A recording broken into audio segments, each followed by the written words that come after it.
Et bonjour à toutes, bonjour à tous, j'espère que vous allez bien. Ici, c'est Dams Prono, un parieur pas comme les autres et qui prouve ses bénéfices. Comme d'habitude, je souhaite la bienvenue pour ceux qui viennent de nous rejoindre. Ici, c'est des pronostics foot et tennis gratuits. Comme d'habitude, je vous invite à mettre le petit pouce bleu pour le soutien.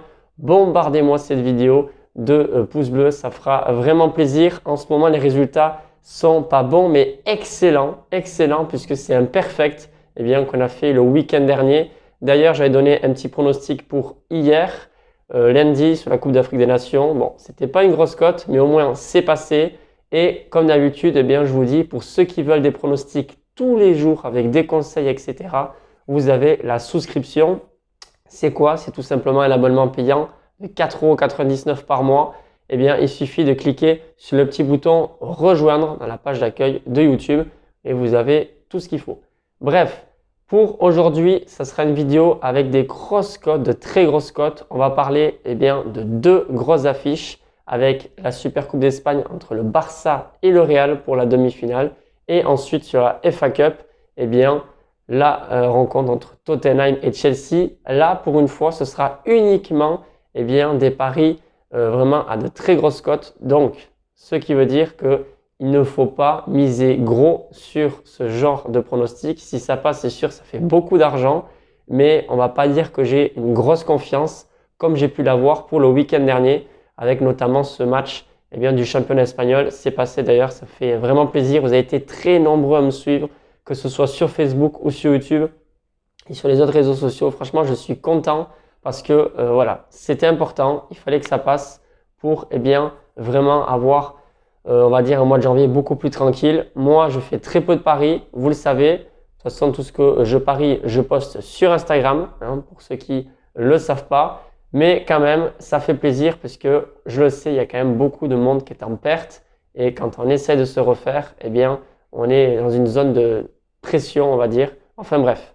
Pour aujourd'hui, donc, ce sont des grosses cotes que je vais vous proposer. On va d'abord parler de l'affiche énorme en Espagne, entre le Barça et le Real. C'est la Super Coupe d'Espagne. Et cette fois-ci, ils vont s'affronter puisque l'an dernier, ils ne se sont pas affrontés en demi-finale. D'ailleurs, le tenant du titre, c'est l'Athletic Bilbao, les Basques qui ont réussi à battre le Barça en prolongation en finale et ils ont aussi éliminé le Real Madrid en demi. Enfin bref, c'était vraiment quelque chose de inouï pour les Basques. Cette année, il y a encore l'Athletic Bilbao, mais là, ça va être compliqué. Je pense qu'ils ne vont pas remporter la Super Coupe. On verra bien. Moi, pour l'instant, je me prononce sur la première demi-finale Barça-Real. Si on regarde un petit peu l'état de forme, on le sait, le Barça va un peu mieux depuis ces dernières semaines, mais clairement, ils sont au niveau inférieur à celui du Real Madrid depuis le début du championnat, depuis même le début de la saison, il faut le dire. Le Barça ne s'est même pas qualifié en Ligue des Champions pour la suite de la compétition. Le Real est seul en tête du championnat, ils sont en 8e face au PSG. Enfin, il y a un monde d'écart depuis le début de la saison. Sauf que le Real, ces temps-ci, ça va un peu moins bien et j'ai l'impression qu'il y a quand même, on va dire, une dépendance avec Vinicius ou Benzema. Alors, certes, on critique toujours une équipe lorsqu'il y a un joueur qui sauve son équipe, mais honnêtement, s'il n'y a pas Benzema en forme, le Real, c'est pas ça. Moi, je ne les vois pas non plus champions d'Europe. Déjà, je vous le dis tout de suite, en Ligue des Champions, ça m'étonnerait qu'ils aillent très loin. Enfin bref, et le Barça, petit à petit, ça va mieux. Alors l'ère Xavi, on pensait que ça serait un truc de fou, ça allait se transformer et que le Barça serait magique et alignerait et enchaînerait les victoires. C'est pas le cas. Certes, il y a beaucoup de nouveaux joueurs, beaucoup de jeunes, qui petit à petit essayent de gratter des minutes sous l'ère de Xavi. Et pour cette rencontre, il faut quand même noter que Ansu Fati va faire son retour. Et ça, c'est vraiment une pépite. Rien qu'un joueur comme ça peut faire basculer la rencontre. Pour moi, ça sera assez serré. Et même si il y a Ferran Torres qui est absent et tous les autres joueurs absents encore du côté de Barcelone, sauf Depay, d'accord, je ne sais pas si il sera là.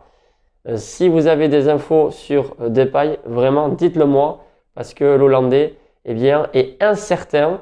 C'est ce que je vois écrit partout, mais je ne sais vraiment pas si il va quand même essayer de faire ce déplacement en Arabie Saoudite, puisque vous savez, la compétition se déplace en Arabie Saoudite. Du côté du Real, pour les absents, c'est Bale, toujours pareil, Gareth Bale, Jovic et Carvajal qui est incertain.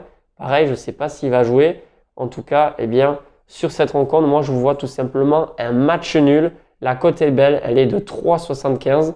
J'attends demain pour parier, je vais vous dire pourquoi. Déjà, j'ai deux pronostics à vous proposer pour ce match. Une cote à 3,75, le match nul sec entre le Barça et le Real. Et la deuxième, c'est encore une plus grosse cote. C'est la cote à 8 et quelques. 8 et quelques, ça dépend d'où vous pariez. Le Real se qualifie en prolongation. Je vais vous expliquer pourquoi. Déjà, pour niveau physique et même sur le banc, le Real est pour moi largement supérieur. On va peut-être pas largement, en tout cas supérieur. Si vous regardez bien les cotes, eh bien les books ont mis la même cote identique à 13 et quelques pour le vainqueur au tir au but. La même cote. Par contre, en prolongation, il y a une différence énorme. Le Real qui gagne en prolongation, c'est coté à 8 à peu près, et à 12 le Barça en prolongation. C'est pas pour rien. Et moi, j'ai bien envie de tenter ça. C'est le Real gagne en prolongation. La raison pour laquelle, eh bien, je dis, il faut pas miser gros. Moi, je mettrai à peine 5-6 euros, je pense. Mais je ne sais pas encore. Je suis pas décidé sur quel est le pronostic que je vais choisir. Match nul sec, coté à 3,75. Ou bien le Real gagne en prolongation, coté à 8. J'ai fait que 2 paris ce mois-ci. Les 2 sont passés, c'est vrai. Mais j'ai quand même pas envie de parier sans réfléchir. Donc, je vous dirai d'ici demain, qu'est-ce que j'aurai choisi.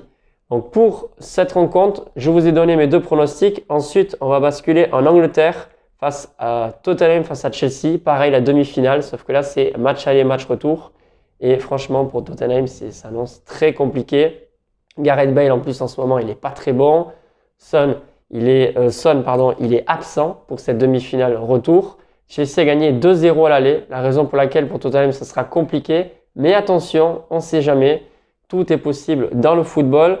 Moi, je vois encore un match serré, comme pour Barça-Real. Thiago Silva est absent, Kanté également à cause du Covid. Il y a d'autres joueurs. Enfin bref, pour moi, ça sera serré. Tottenham va peut-être ouvrir le score et il y aura, à mon avis, peu de buts dans le match. En tout cas, pour moi, ce sera match nul sec, coté à 3,40. Je ne le jouerai pas, mais quand même, je pense que c'est largement possible. Voilà, ce sont les 3 pronostics que je vous donne pour la journée du mercredi. Dites-moi vous, qu'est-ce que vous avez pensé parier pour cette journée. Je sais qu'il y a également la Coupe d'Afrique des Nations. Je donne des pronostics pour ceux qui ont pris la souscription, mais je donne un petit peu aussi des pronos en public. J'essaye de vraiment faire un bon mélange avec tout le reste. Bref, sur ce, je vous souhaite une excellente journée et je vous dis à la prochaine.